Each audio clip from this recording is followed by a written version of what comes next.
మిత్రులారా, నేను మీ శ్రీనివాస్ చౌహాన్ అడ్వకేట్. మిత్రులారా, ఒక కేసులోని విషయం ఏంటి అనంటే, ఒక వ్యక్తి ఒక అపార్ట్మెంట్ లో ఫ్లాట్ కొనుక్కోవాలనుకుంటున్నాడు. అయితే ఆ ఫ్లాట్ కి ఆస్తి పన్ను, ఇతర బకాయిలుగా ఉన్నాయి. వాటిని అమ్మే వ్యక్తి నేను చెల్లించను అంటున్నాడు. ఆల్రెడీ కొనుగోలు చేసే వ్యక్తి అడ్వాన్స్ గా పేమెంట్ చేసి అగ్రిమెంట్ చేసుకున్నాడు. ఇప్పుడు ఆ బకాయిలని ఎవరు చెల్లించాలి? సో మిత్రులారా,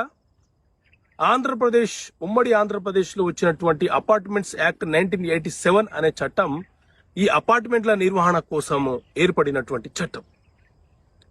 ఈ చట్టంలోని సెక్షన్ 22 ప్రకారంగా